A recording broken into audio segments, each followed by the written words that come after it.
Today, I got a bunch of carving to do.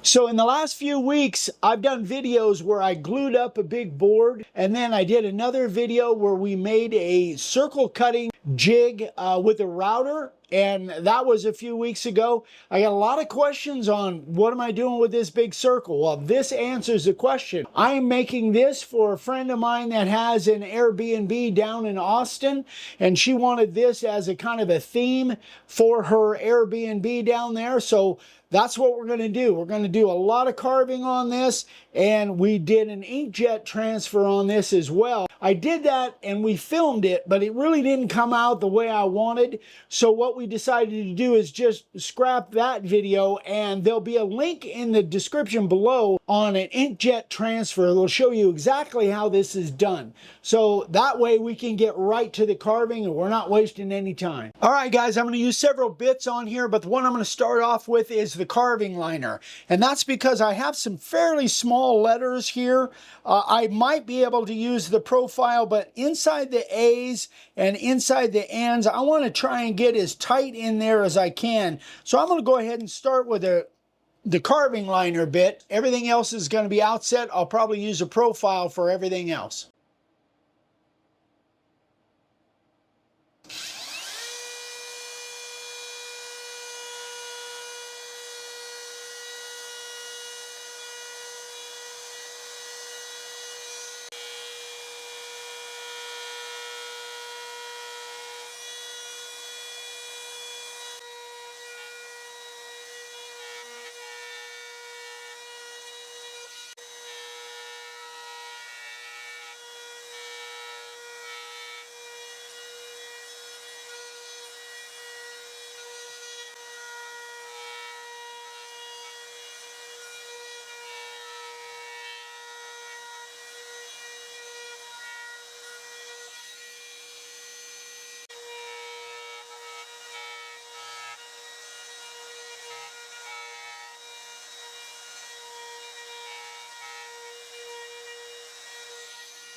All right, so I've got all of my lettering and my artwork, the initial carve done. I'll probably go around them again, but now comes down to the tough part. This thin red line going around here is actually going to be outset.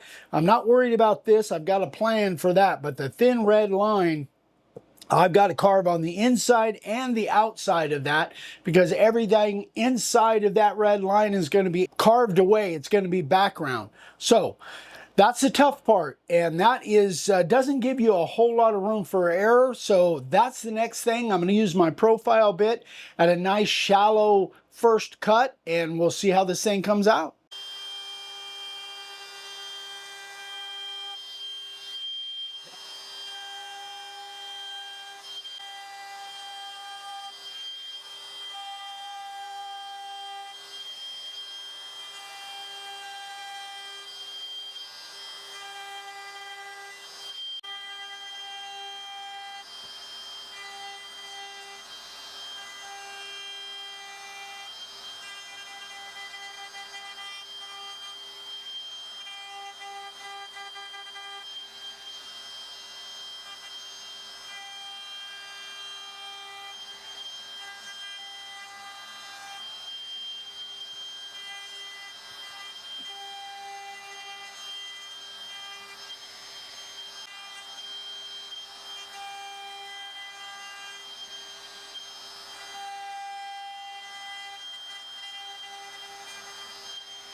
All right, so this circle, this double line circle, was a little bit more difficult than I thought it would be.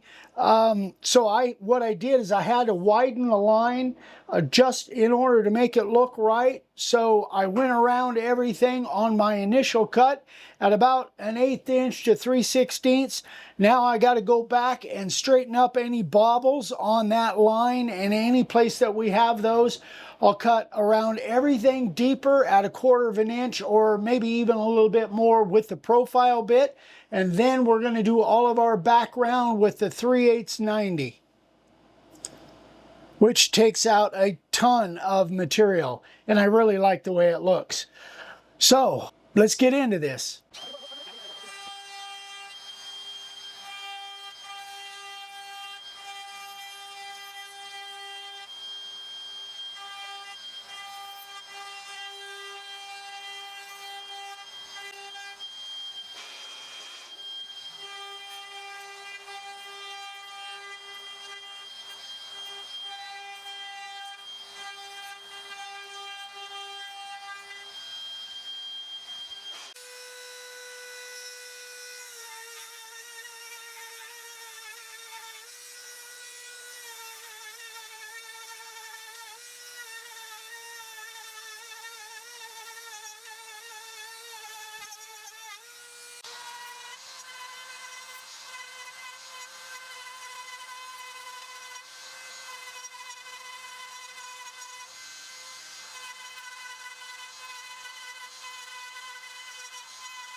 Next step, we got to put an edge on this thing. So what I've done is I've smoothed out the edge all the way around. Now I'm ready to put a deep chamfer on this. That's going to be our outside ring.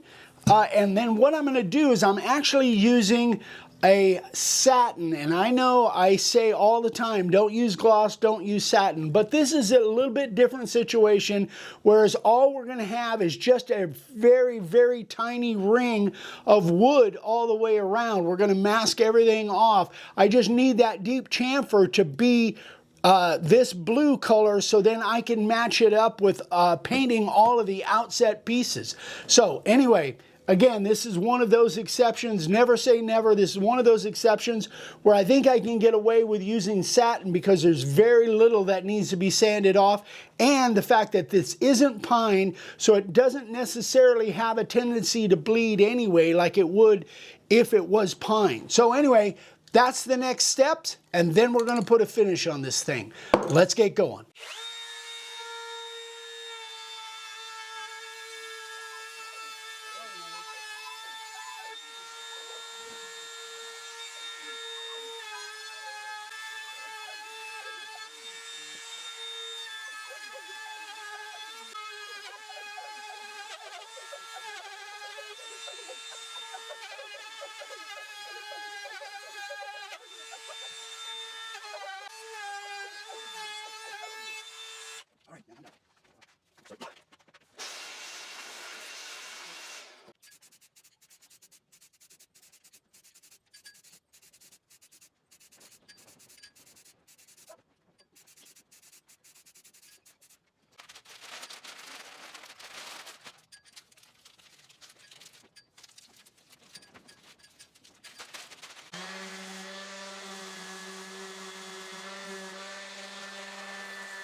So I got the first coat of Helmsman Spar Urethane water-based exterior on there.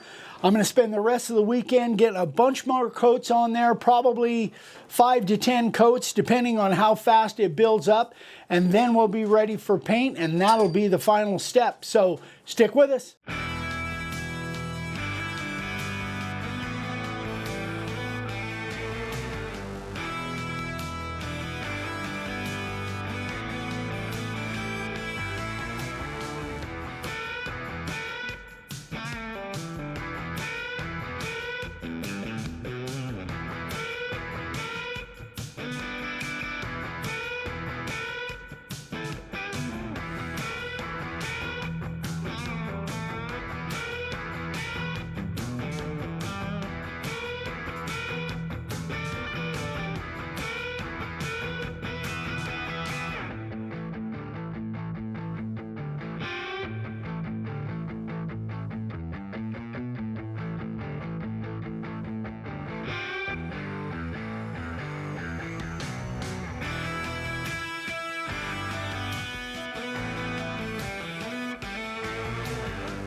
All right, guys, there it is. It's all done. This one took longer than I thought it would. It's probably about 8 hours total in everything that I did on this, but well worth it. I'm really happy with the way it came out. It's got, I think, 6 or 7 coats of the Spar urethane on it, and the color, actually, we used something brand new. It's called Alpha. It was actually turned on to us by Carmen Page, who is an amazing sign maker. And I'm really happy with the way it came out. The color is only 1 coat, no brush marks, so it worked, I don't think, quite as good as the one shot, but I'm super happy with it. Send a picture of it to the customer. She is ecstatic, can't wait to get it down in Austin. So anyway, I hope this was helpful for you guys. If you guys have any questions, email me, eric@makeawoodsign.com. And as always, everything that we used is over at the website. So thanks again for tuning in. We love you. We'll see you on the next one. Bye-bye.